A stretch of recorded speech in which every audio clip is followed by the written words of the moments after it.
Hello beautiful friends, welcome back to the channel. So today we are going to be planting some candy apple red onions.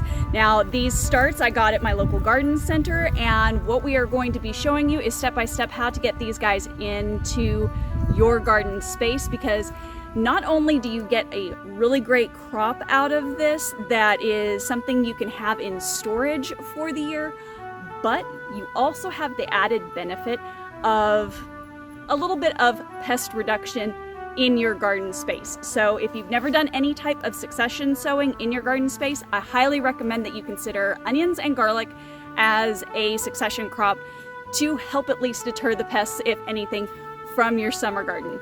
Let's go on ahead and dive into planting these beautiful onion slips. Let's get going. Okay guys, so the first thing I want to do is I kind of want to start breaking these guys apart, because as you can see their root structure is all sort of bound up together, and each of these you just break apart like so, and then this will form up into a whole onion on its own. Now I am going to space these guys about 4 inches apart, because that's about the size that I prefer for my onions. If you'd like them to be a little bit larger, you can always go larger, but that's the size that I prefer.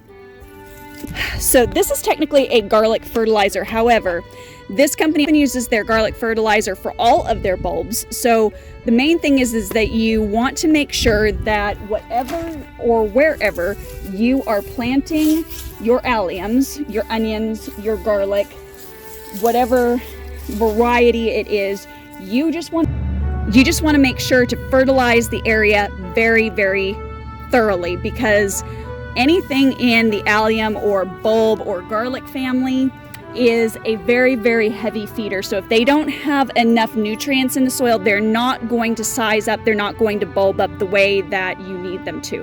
So just make sure that whatever fertilizer you use, you could use Biotone in this instance. This is just what I had handy at the moment, so it will do just fine for our needs. And all I'm going to do is I'm just going to take my hand, I'm going to make a little hole about 4 inches apart roughly. Doesn't have to be perfect.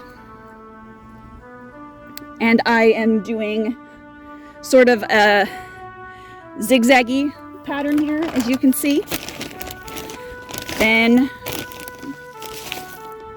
I'm going to take this, sprinkle a goodly amount in each of these holes, like so.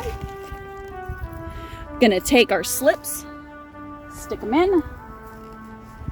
I'm going to cover all the way up to here, so all you have is about a 2-inch above the ground level, 1.5 inches, 2 inch.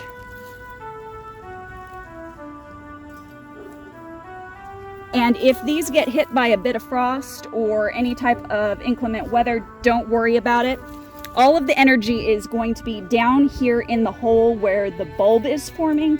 So if you notice that this gets limp and seems to basically die back, don't panic, it should still come up.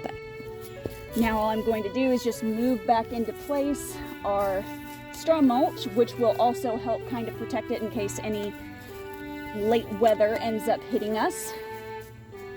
Just adds a little bit of a buffer, and good to go, guys. Look at that.